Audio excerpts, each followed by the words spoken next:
Headlines प्रायोजक राम बंधू आचार, आपला टेस्ट पार्टनर.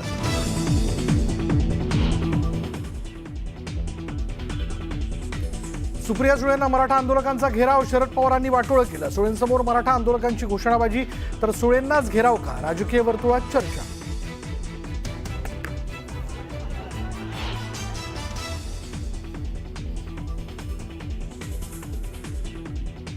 व्यासपीठावर येणाऱ्यांना सन्मान द्यायला शिका. सुळेंना घेराव घालण्यावरनं मनोज जरांगेंनी आंदोलकांना सुनावलं.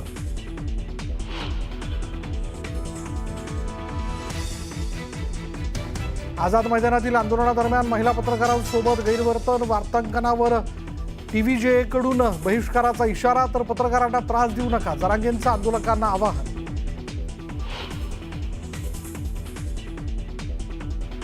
उद्यापासून पाणी बंद करून कडक आमरण उपोषणाला सुरुवात करणार. मनोज जरांगे मागण्यांवर ठाम, तर कोर्टात अडचण असल्यास सरसकट शब्द वापरू नका, जरांगेंचा सल्ला.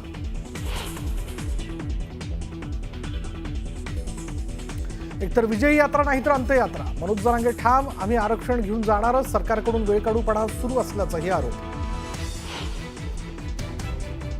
आणि मुख्यमंत्री फडणवीसांनी न्यूज 18 लोकमतच्या बाप्पाचं घेतलं दर्शन. मुख्यमंत्र्यांकडून गणपती बाप्पाची आरती.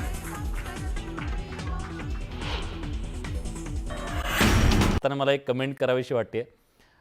विमुक्त दिन आहे, राज्यातला लाखोंचा असं विमुक्त समाज आहे ज्यांचा कुठे आवाज सुद्धा नाही आहे, आणि त्यांनाच घटनेनं खऱ्या अर्थानं आरक्षणची तरतूद मोठी केलेली होती.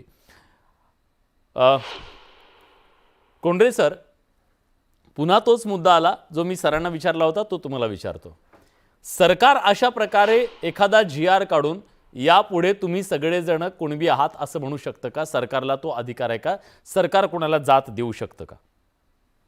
नाही, बघा, ते जात पडताळणी आणि विनिमयाचा जो कायदा आहे ना, त्या कायद्यामध्ये आता 1 ते 48 माझ्या माहितीप्रमाणे ससानेंना पण माहिती की डॉक्युमेंट ऍड केलेली आहे.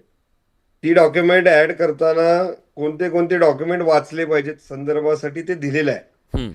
त्यावेळेस एखाद्या भागामध्ये कोणत्या प्रकारचे कोणत्या जातीचे लोक त्या गावामध्ये होतंय ह्याचा जो मॅप आपण करतो, त्या मॅपमध्ये बाबा जुन्या नोंदी ह्या भागामध्ये एक साधारणतः अधिकाऱ्यांना एक अंदाज असतो. त्यावेळेस हा रेफरन्स म्हणून तुम्हाला गॅझेटचा वापर करता येऊ शकतो. की बाबा लागू करणं म्हणजे काय, मला ते जरा थोडं सांगा. लागू करणं म्हणजे कसं काय? म्हणजे लागू करणं, सर मला त्यातलं ज्ञान नाहीये, पण सातत्यानं तो बातम्यांमध्ये प्रश्न येतो की लागू करा आणि अंमलबजावणी करा म्हणजे काय? ते जरांगेंनी ते गॅजेट समोर तरी दिलं पाहिजे, मीडिया समोर तरी दिलं पाहिजे, सगळ्यांना समजेल नक्की काय लागू करायचं. ठीक आहे, मी सरांना विचारतो. मीडिया समोर ते गॅजेट आम्ही आणलेलं आहे हा, आणि दाखवलेलं पण आहे. त्याच्यावर एक पत्रकार परिषद पण आम्ही घेतलेली आहे. त्याच्यावर ते गॅजेटियरचे सगळे मुद्दे त्याच्यावर पेपरमध्ये पण छापून आलेले आहे. आजही ती कात्रण आपल्याला सापडते आणि त्या गॅजेटियरच्या आधारे आम्हाला हेच म्हणायचंय.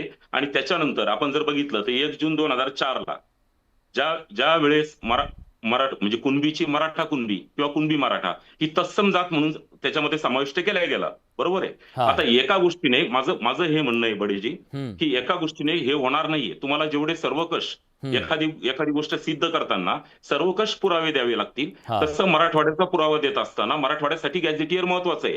नुसतं गॅजेटियरच नाही तर मराठवाडा हा हैदराबाद स्टेटचा भाग आहे. मला वाटतं मी थोडं लेट जॉईन झालं, त्याच्या माझ्यापूर्वी कोणी बोललंय का ह्या मुद्द्यावर? नाही, प्लीज सांगा. म्हणजे रिपिटेशन नको, कारण वेळ मौल्यवान आहे. तर हैदराबाद स्टेटचा मराठवाडा हा भाग आहे आणि हैदराबाद स्टेटचे ज्यावेळेस 3 तुकडे केले म्हणजे भाषेनुसार, तर त्यामध्ये कानडी भाषिक जो आहे तो कर्नाटकला जोडला आणि जो तेलुगू भाषिक होता तो आंध्राला जोडला. त्यातला आता परत आंध्रामधून तेलंगणा वेगळा झाला तेलुगू भाषिकांचा. आणि जो मराठा भाषिक होता म्हणजे पूर्ण मराठवाडा आणि त्याच्याबरोबर एक विदर्भामधले यवतमाळ जिल्ह्यातले 3 तालुके, म्हणजे त्या तालुक्यांची नाव माळगाव, उमरखेड आणि पुसद. तर हे तीन तालुके आणि मराठवाडा हा जोडण्यात आला नागपूर करारानुसार याला महाराष्ट्राला, म्हणजे बॉम्बे स्टेट तत्कालीन. आता बॉम्बे स्टेटला ज्यावेळेस जोडलं त्यावेळेस नागपूर करारामध्ये यशवंतरावांनी आम्हाला आश्वासन दिलं की तुमचे सगळे अधिकार आम्ही अबाधित ठेवू, बरोबर आहे, जसे आहे तसे ॲज इट इज आम्ही चालू ठेवू तुमचं. मग आता आजची परिस्थिती काय, तर आजची परिस्थिती ही आंध्रामध्ये 25 नंबरवर मराठा समाज हा ओबीसी मध्ये आहे, म्हणजे जो तिथे होता तिथला तेलुगू भाषिक. त्याचबरोबर जो आंध्रा याच्यामध्ये गेला, काय म्हणू आपण त्याला, कानडी भाषिक कर्नाटकमध्ये गेला, तो पण ओबीसी मध्ये आहे. बरोबर आहे. सर तो तिथं तेलंगणामध्ये मराठा म्हणून आहे की कुणबी म्हणून आहे ते जरा प्लीज सांगा ना. मराठा म्हणून आहे, म्हणजे हाच तर मुद्दा आहे माझा. आंध्र प्रदेशमध्ये तो मराठा आहे, मराठा आहे, ती कर्नाटकमध्ये पण तो मराठा आहे. पण मग तो कुणबी का नाही झाला, म्हणजे त्याचं कन्फ्युजन आहे. कारण आपल्याकडे जर तो कुणबी असेल असं तुमचा दावा आहे तर तो मराठा कसा असेल? बरोबर आहे, ऐका ना, तर त्या जुन्या याच्यानुसार तो ऐका ना, जुन्या याच्यानुसार तो कुणबीच होता, बरोबर आहे, म्हणजे जुन्या याच्यानुसार. पण नवीन नाव काय लिहिलं मराठवाड्यातल्या लोकांनी 1921 नंतर, ज्यावेळेस शाहू महाराजांनी आवाहन केलं की तुम्ही मराठी लिहा, बरोबर आहे, कारण ज्यावेळेस तो वाद झाला, तो आपण त्याच्यात जायचं नाही, तर त्याच्यानंतर मग मराठी लावायला सुरुवात केलं सगळ्यांनी. मग त्यावेळेस हैदराबाद स्टेटमधल्या लोकांनी सगळ्यांनी मराठी लावलं, पण ते मराठी त्यांना पटलं, कोणाला, तामिळ याच्यातल्या कर्नाटक मधल्या लोकांना, त्याच्यानंतर आंध्रातल्या लोकांना आणि नंतरच्या तेलंगणा लोकांना, की हे पहिले जे कुणबी लावलेले तेच मराठी आहेत आणि त्याच्यामुळे त्यांनी मराठा म्हणून आरक्षण दिलेलं आहे त्या याच्यावरून. आजही ते आहे. पण आम्ही ज्यावेळेस तिकडे आलो मराठवाड्यात, हा बरं का, आणि विलाजी यातला अत्यंत इंटरेस्टिंग मुद्दा फक्त एक सांगतो की सगळ्यात पहिला आयोग आला होता तो काका कालेलकर आयोग, 1953 ला स्थापन झाला. काका कालेलकरने 1955 ला तो आयोग सबमिट केला, बरोबर आहे. तो आयोग काका कालेलकरांचीच इच्छा होती की स्वीकारला जाऊ नये, म्हणजे त्यांचे बाकीचे काही कारण होते, तो स्वीकारल्या गेल्या पण नाही त्या काळामध्ये. पण सगळ्यात स्टडी केलेला आयोग होता आणि त्या आयोगामधला ह्या मुद्द्यावर ससानीजी माझी तुम्हाला विनंती आहे की तुम्ही लक्ष देऊन ऐका की फरक काय असतो. तर त्यावेळेस काका कालेलकर आयोगाने मराठवाड्यातील मराठी, म्हणजे मराठी जे आहेत, मराठी म्हणून बरं का, मी कुणबी म्हणून नाही म्हणते, मराठा म्हणून, मराठवाड्यातील, ही 1955 ची गोष्ट करतोय आपण. तर 1955 ला त्यांनी काय केलं की पहिल्यांदा जे रत्नागिरीचे आणि याचे हे होते तिल्लोरी कुणबी, तर त्या तिल्लोरी कुणबींना आरक्षण दिलं. त्यांना आरक्षण पण दिलं. सर माझा वेळ संपलाय, फक्त एका प्रश्नाचं उत्तर द्या. आपल्या मराठवाड्यामध्ये दोन गोष्टी जाणवतात साधारणपणे, एक गडीवरचे मराठे आणि गडी खालचे मराठे अशा प्रकारचं पण एक आहे. मग देशमुख पाटील आणि हे सगळे कुणबी होतील या असा निर्णय झाला तर? नाही, सरसगटच होतील कुणबी, म्हणजे देशमुख पाटील वगैरे म्हणून आपल्याला म्हणता येणार नाही. आणि याच्यामध्ये कारण त्याच्यात दोन प्रकार आहेत ना आपल्याकडे. सामाजिक मागास आहेत का ते? त्यांना सामाजिक मागास म्हणायचं? मी ऐका ना, मी बोलतोय ना, तुम्हाला लक्षात घ्या ना, मी पण ते सांगतोय ना. आपण हाकेंना सामाजिक मागास नाही म्हणू शकत, छगन भुजबळला सामाजिक मागास नाही म्हणू शकत. म्हणून याच्यामध्ये बाकीच्या ज्या काही कंडिशन्स घातलेल्या आहेत त्याच्यानुसार सामाजिक मागास त्या, आणि मी तुम्हाला तेच बोलतोय, माझा तुम्ही मुद्दा लक्षात घ्या. तुम्ही सगळ्या महाराष्ट्राशी त्याला लिंकअप नका करू.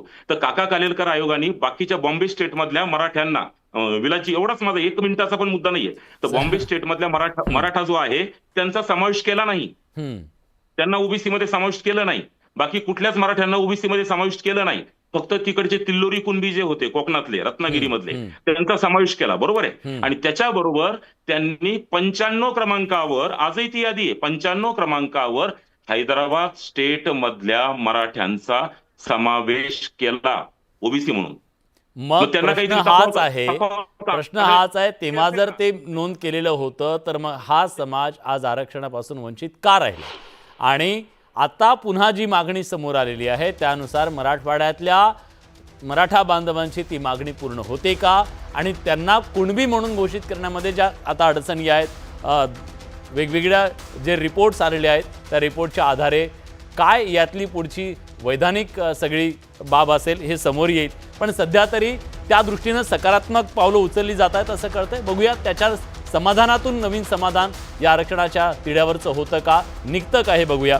पण या चर्चेत सगळेजण आलात, आपली भूमिका मांडली त्याबद्दल मनापासून आभार. पण प्रेक्षकांचं काय म्हणणं आहे बघा. प्रेक्षकांना जेव्हा आपण हा प्रश्न विचारला तेव्हा मराठवाड्यासाठीच्या आरक्षणानं प्रश्न सुटेल का? कारण सगळ्यात धग जास्त मराठवाड्यात आहे, तर 73% लोक होय म्हणत आहेत. त्यामुळे सरकारसाठी सकारात्मक बाब आहे की मराठवाड्यातला जरी प्रश्न त्यांनी सोडवला तरी राज्यातला हा जो मराठा आरक्षणाचा आगडोंब आहे तो शांत होऊ शकतो. त्यामुळे या दृष्टीनं मार्ग निघाला तर महाराष्ट्रासाठी निश्चितपणे एक सकारात्मक बाब असेल. पण तो कायद्याच्या कसोटीवर कसा टिकतो हेही बघावं लागेल. बडे मुद्देच्या चर्चेत आपण आज इथेच थांबतो. धन्यवाद.